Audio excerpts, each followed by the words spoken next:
Hey everyone, welcome to Curtin Call. I'm Kevin Curtin. I'm here today in New York City with a very special guest.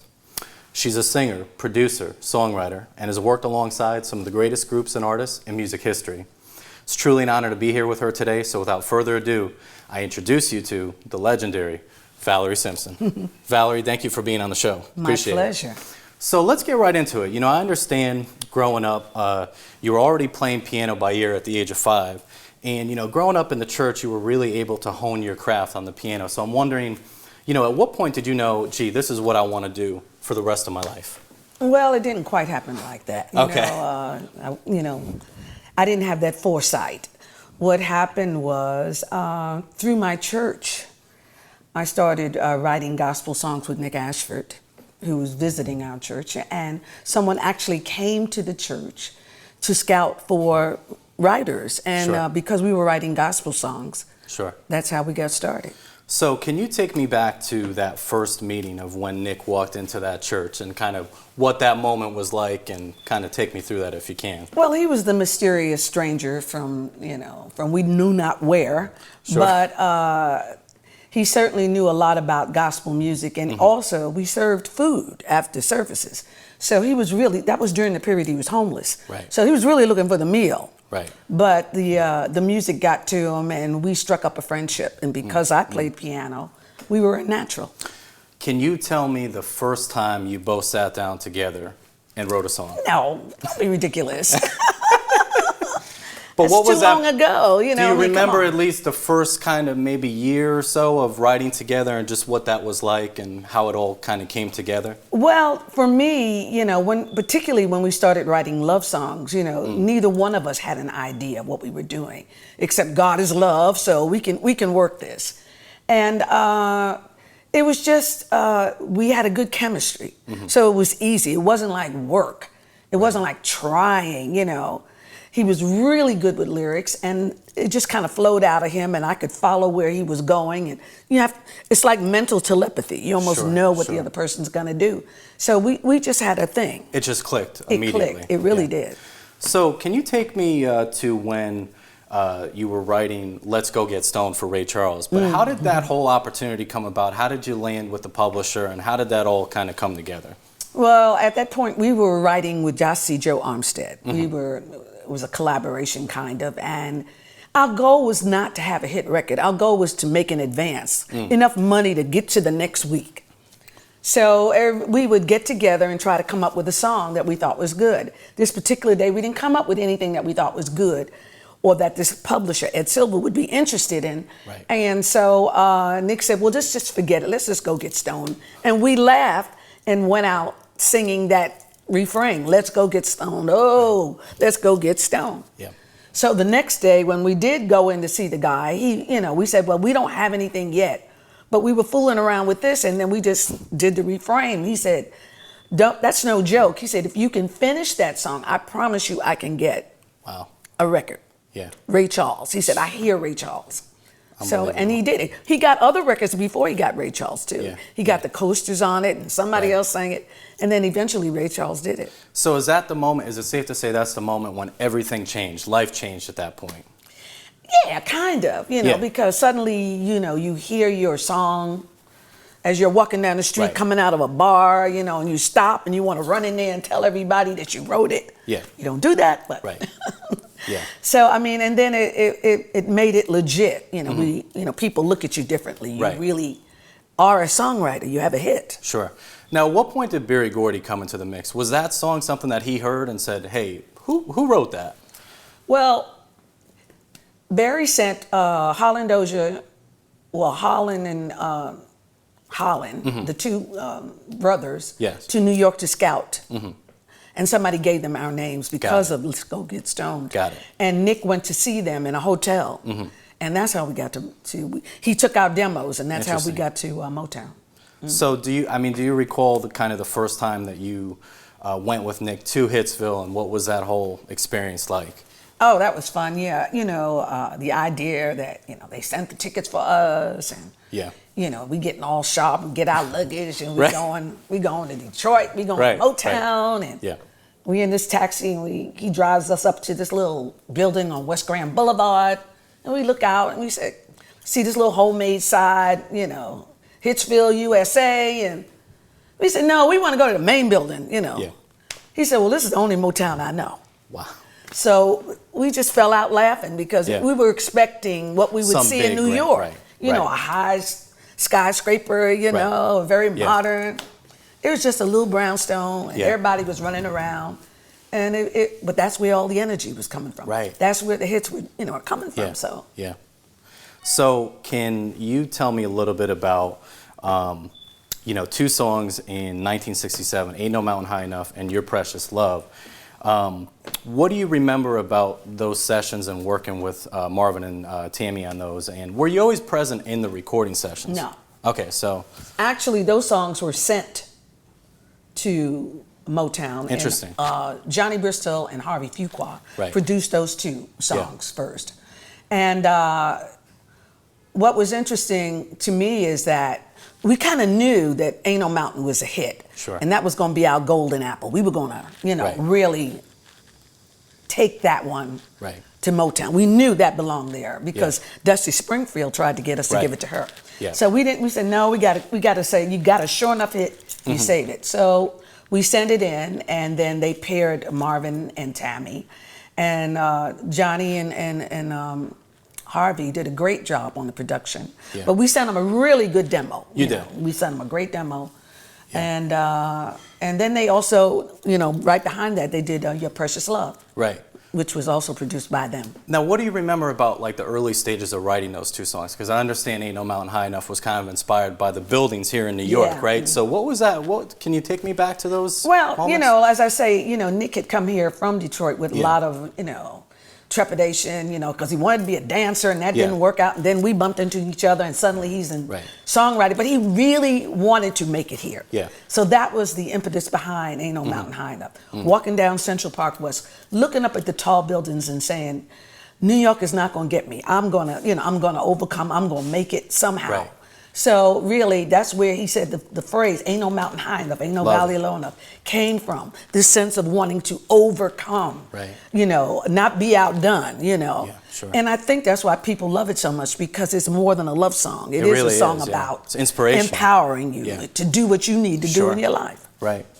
And, you know, let's not forget Your Precious Love. I mean, one of the best intros, I believe, in my It's a opinion. very sexy song. I love Oh, that I mean, song. right when that song starts off, just the finger guitars snaps. and the We gave finger him, snaps. and we gave him the finger snaps. I mean, it's just something else. You know what I Yeah. mean? So, you know, and for those that don't know, Ain't No Mountain High Enough was recorded again in 1970 or 69, I think. You know, you can correct me, but by Diana Ross, and that's when it became a #1, right?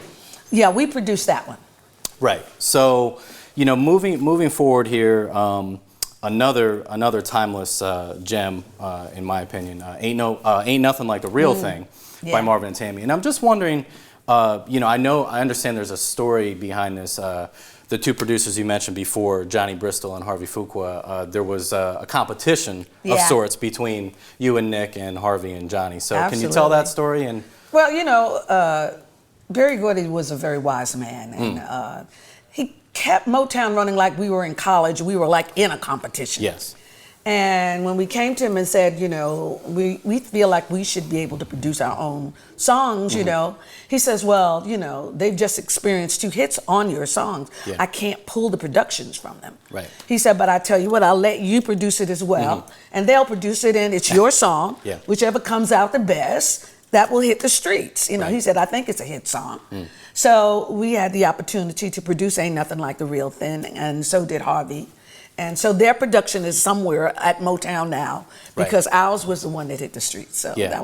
that was the beginning of our production career. And just having that one out as, again, written and produced, what was that moment like for you and Nick? Just celebrating that at the time. Oh, I mean, that was a big step forward. You know, you're not wearing one hat now, you're wearing 2. Right. You're the writer and the producer. Right. And that meant a lot, you know, because that meant that we could control how things turned out. Yeah. And it was a big step. And I'm wondering too, you know, another song, "You're All I Need to Get By," which is one of my favorites. It's been sampled so much as well through R&B and hip hop. And I'm wondering, what was it like working with Marvin and Tammy at that time? I mean, they were the best. Marvin has got to be the single most greatest artist that I've ever experienced in the studio. And at that time, he was not so demonstrative as an artist himself. Right. He hadn't come into his own as an artist. But in the studio, he was an artist because he would just do everything, and you were just like, wow, He wasn't just singing. He was like making it happen, Right. And he was a pleasure to watch, and he was very instrumental in getting the most out of his ladies. Interesting. He was very generous. He was always in support of them, So, they were very fortunate to have such an artist, And too, and Tammy too. I mean, going way too soon. What was Tammy like? I mean, what was her? Tammy was very sassy, very, very funny. All the men loved Tammy, because she was just, a man's kind of girl, and very competitive with Marvin. She was determined he was not going to outdo her. Really? So, wow. So she went toe to toe with him, and he liked that. He liked that. Yeah, that's great. And what a combination. I mean, those two together just created so much magic, along with your great writing, your and Nick's great writing. So, another thing I was just looking up before we came here, and I noticed that, not that you and Nick wrote it, but, what song is it? I'm Gonna Make You Love Me by the Temptations and Nick produced and the Supremes, that. Yeah. and he produced it, and I said, I want, and Kenny Gamble co-wrote it, and I said, wow, what history there, on that record. Yeah. So do you remember kind of that? I know maybe you weren't in the session for that. No, but I was not, but that was, during that period, I was also still doing, I think, jingles and stuff. Right. So Nick was determined, he was going to spread his wings, he didn't need me. So he came to Detroit, and he and Frank Wilson got together. And he always loved that song, and so they produced that. And so that song really told me, I said, I better watch it here. I could lose my gig. Right. Because he got a #1 record. Yeah. So I think it came out beautifully, and it really did. It went to #1, and it's a great song. It was a great song. It's a wonderful song, absolutely. Great production. So, moving right along here, 1969, it was 1969, Reach Out and Touch Somebody's Hand. I want to talk, or have you talk about that album, and this song in particular is just such a wonderful song. What do you remember about being in the studio with Diana at that time and producing and writing that record? Well, that was an important step for us because Diana was leaving the Supremes, and this was going to be her first solo album. And usually albums were shared by producers. You do 3 songs, you do 3, and we'll have an album. But Barry said, no, I want Ashford and Simpson to have the whole album. So that was a big step, a vote of confidence, of faith in us, because she was the doll of the company. Make no mistake about it. Yeah. So to be able to frame what it was she was going to say at that point, stepping away from the girls, meant a lot to us. So we worked hard on it, and Reach Out and Touch, I'm proud because of the longevity and the legs that it has. And the message, the message, of course. What a great message. From the church to community events, anything, still sung. We make more money I make more money now on that than when it was a hit initially. Sure. So, it meant a lot that we have that kind of song. And it actually was born out of me playing an organ in the studio. Oh, really? And it had that little churchy feeling, and then Nick sure. came up with that line. Yeah. And then we finished the song, So, another thing on that album, again, Ain't No Mountain High Enough was #1 from that album. So when that went #1, what was your and Nick's kind of perception at that point? Because obviously it came out a couple years prior, so. Well, that was a concerted effort to give Diana a song where her speaking voice could be utilized. Right. Because she had a very sexy speaking voice. And also they had, the records that we were making up to that time were like 3.5 minutes long. Sure. And we wanted to do something longer. I think Isaac Hayes was doing long records. Yeah. So that was our go at that kind of thing. Yeah. And so we had this long dramatic build up and all of this, And what a build up. And we're not going to say the title till way down. Right. So when Barry heard that, he was like, oh no, this is taking too long. You got to Y'all got to step it up, Yeah, take the right. back and put it on the Yeah. front, you know. Right. But he said, or else I can't release it. And we thought about it. Yeah. We had worked so hard on that production, and we thought it sounded so good. Oh, that it did. and even though he was a fine songwriter, and usually Yeah. it was something that we could do, we would get something from his comments and be Yeah. able to utilize. But this time we just said, no, You did it on your we'll own. take our chances and Yeah. just let it go on the album. Yeah, and if anyone knows the difference between both songs, I mean, that Diana Ross version it's sultry, it's soulful, it's slowed It's down. two different versions altogether. Two completely different. Yeah. It's almost like the remix, you know what I Yeah. mean? What before the remix, you know what I mean? So, unbelievable. So, moving right along, 1978, we get this wonderful anthem, "I'm Every Woman" from Shaka Khan. And it's another masterpiece. Can you tell me, I understand there's a story behind this where you were kind of coaching Nick to get into his feminine side. So can you take me back to that moment where you're both kind of sitting near the piano and just... Well, we got a call from Arif Mardin, you know, and again, this was an instance where an artist is stepping into her own, you know, and with that information, you want to, we always think of anthems, things that'll have life and longevity. Sure. And I was just playing that idea, that musical idea, the chords. And Nick said, "I'm every woman." I said, "Oh, that's good. That's good. That's it." You know, Shaka's sassy. She can do that, you know, and she can be that, you know, and represent that to the women out there. And he was like, "Yeah, now, but what am I going to say?" And that's when I told him, "You got to dig down deep for this one." Yeah. And he did. He And he did. did. You know, because you don't want it to be of the moment. You want it to be still have a lyric that will last. Yeah. You know, so his way of coming into it, I thought, was very clever. Oh, you know. very clever, yeah. And thank you for your coaching on that, because I mean, what an anthem we've been left with. It's just, and it's still to this day extremely relevant. Yeah. And just a great anthem. You know what I mean? So, moving right along, Teddy Pendergrass. He is one of my favorites of all time. Yeah. And you know, I always wondered, you know, obviously, Is It Still Good to You? You guys recorded that a couple years prior to his version. Yeah. So I'm wondering a couple things. Number one, when you were doing that, how did it land into Teddy's hands? Was it kind of written for Teddy? How did that all come about? Well, he liked the song, even though we had done it first. Yeah. He, you know, and we produced it on him. And I must say, his take on it has the urgency that ours didn't have. Interesting. You know, because it's a statement that demands a certain urgency. I think we sang it a little sweetly. You know, we didn't like, you know, put the, I mean, Teddy had that. You know, he had that. Yeah, he did. And so when I hear his, I was like saying, we should have done a little bit more like that, you know. But he, you know, he had that urgency in his voice.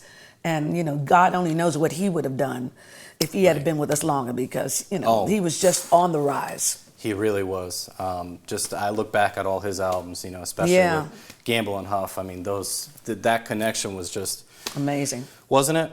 Yeah. And Teddy, you know, I'm just kind of curious. What was Teddy like in the studio? I mean, we don't really hear much about Teddy in the studio, and Teddy he had that voice, but was a consummate artist. Let me tell you, when we would do dates with Teddy, on the road, and you go back and see him after, he was listening to his tapes. Really? From that show. I don't even want to hear what I just did. Yeah. He was always studying himself, always.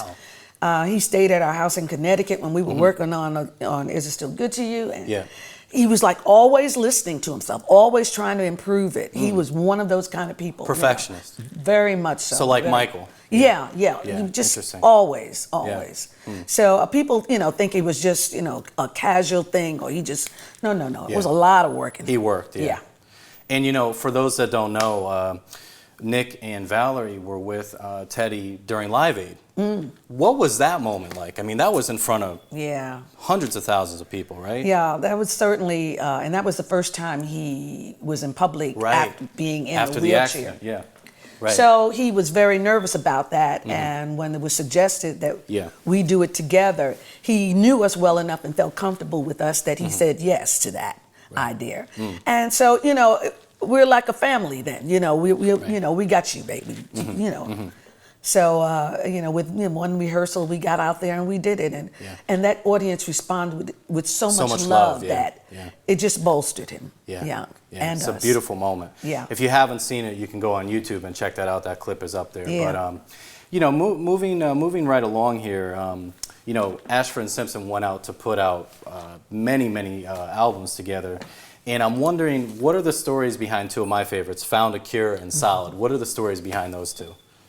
Well, Found a Cure was our first stab at the disco feeling, which was prevalent at the time. And we wanted to have that beat, but we wanted to still be saying something. And surprisingly enough, that song meant a lot to the gay community because AIDS had, come into play and people were frightened and afraid. So, that song was a song of hope to them. Found a cure. Yeah, absolutely.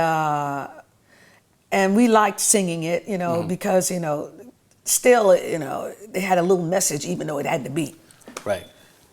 And what was the other one? Solid. Well, Solid was really born out of Nick walking down the street incognito and somebody walking up to him and saying, "Yo, man, Solid, I got you, I know you," And he laughed about it when he came back. He said, "But that really is you and I." He said, "We need to work on that, And so it was given to him, really. So I'm curious, what was it about your musical and personal connection with Nick Ashford that made for such a beautiful, special relationship and musical partnership? I think it had a lot to do with the 8 years that we were friends before we had a romance. Right. I really got to know him. I admired him. I respected him as a person. And also never dreaming that, because he always laughed afterward and said, when the reporters would say, "How come you two ain't together?" And I was like, "Oh, he's like my brother." He said that used to really bug him, to hear that. But that's the way I thought of him. I just, we were just so close. Friends first. Friends first, and so honest with each other. He liked me, flaws and all. There was no pretense. So when the romance hit, there could be no pretense. It was too late. I couldn't pull that same stuff I would pull on somebody that didn't know me. Right. You want to impress somebody and be something that you're not really on. And so we didn't have to go through all of that nonsense. And we started on a much firmer foundation. Yeah. So I want to get into real quick, your catalog has been used so much in commercials and movies and samples and all this stuff. Has any of that changed your perception on the music or of the music? No, not at all. I just never dreamed that the songs would have such a life. And it's interesting how, like now, Mountain can be found everywhere. And through, and children who are like young and in grade school could be singing it, So you don't know when you really do something that has a divinity to it almost, what I mean? That's a great word, It just on its own goes on, you don't have to do anything. I'm not out there pushing it. Even, the Sony that represents me, they're not really, the calls come in. They don't have to push it because people just has a life gravitate. of its own. It really does. And, that's a blessing. So I had a blessing a few years back being able to go see Motown the musical when it was on Broadway. Yeah. And I'm wondering, I'm assuming you went when it came out. What was that experience like for you, sitting there in the audience, seeing all the lovely and wonderful music that you and Nick wrote and others wrote? Well, that was just very special indeed. I think it's that company, Motown, probably has like one of the greatest catalogs in the world, without a doubt. Artists and music. Absolutely. So, and to have 4 songs in that mix meant a lot to me that, they thought so much, because I could have thought of other songs that could have been used that I love too. Sure. And also, even greater the blessing to have Ain't No Mountain as a finale. Finish the show, right. Exactly. Which let me know, all right, this song is a closer. Right. Right. which I already knew, but to have it solidified. Were there any tears in that? Sitting down there and just kind of soaking it all in. Pride. It's a lot of pride. Yeah. So, and another thing I wanted to bring up, a couple months back, you were in Chicago on Broadway. Yeah. So what was that experience like, just... Well, life has many twists and turns that you don't... I didn't know I was going to end up being a songwriter or a producer. And I didn't think I wasn't setting out to be on Broadway. Right. But I happened to be at Clive Davis's home and... at a party, and he came over to me and he said, it was the cocktail hour. He said, Alicia Keys was supposed to be here and she can't make it. Val, would you just go over to the piano and do something for me? Yeah. So I'm like, oh Lord, I got my glass of wine in my hand, I'm relaxing, Right. like, oh, okay. Yeah. So I go over and I talk about Clive, because I don't know, it just happened like that. Yeah. And being authentic and original. And then I went into Ain't Nothing Like the Real Thing and segued into Ain't No Mountain High Enough, the Marvin Gaye, Tammy Terrell version. So when I got finished, it went over well because it was honest. And this guy comes over and he says, I can see you in my play. I can just imagine you in my play. I said, well, what is your play? He says, Chicago. I don't know. That's fantastic. So, it's Barry, and I was like, wow, that's your play. So, Barry Isn't that Wessler. amazing? And he says, yeah, I see you as Mama Morton. I'm like, what? I had just seen the play a couple of months before. Yeah. And Roz Ryan, my girlfriend, had played Mama Morton. Like, too funny. What is he seeing? Right. I couldn't imagine. But, sometimes people have a vision of you bigger than you have of yourself. That's right. So instead of me talking myself out of what he was seeing, I had to try to see it from his eyes. Right. And eventually, it took me a while because I asked a couple of people, what do you think about the idea? And they said, yeah, we could see that. Yeah. So I said, why is everybody seeing something I can't see? Right. That's great. So I did it. I went for the audition and I got it. And what was that like for you, just being in the mix Scary on Broadway? as all get out. Because it was like a whole different lane, And this play is already running, so I don't get a chance to work with the cast. My rehearsal with the cast was opening night. Wow. You just walk on the stage and there you are. The lights hit you. You haven't heard the orchestra behind you. You heard a piano before. Yeah. So I was really frightened. But, I figured, I had some angels on my side. I got Maya Angelou. I got Nick Ashford. Right. I said, come on, we going out here and do this. We go. So, I got to ask, what are you most proud of musically throughout your whole career, looking back? What's most meaningful to you just looking back on all your accomplishments? Well, I'm proud of the fact that, our careers gave songs that will outlive us. I'm proud of that, Absolutely. So, I think, the longevity but Barry was very wise about that. He always wanted songs re-recorded. He said, like the standards, like the Gershwins, Sure.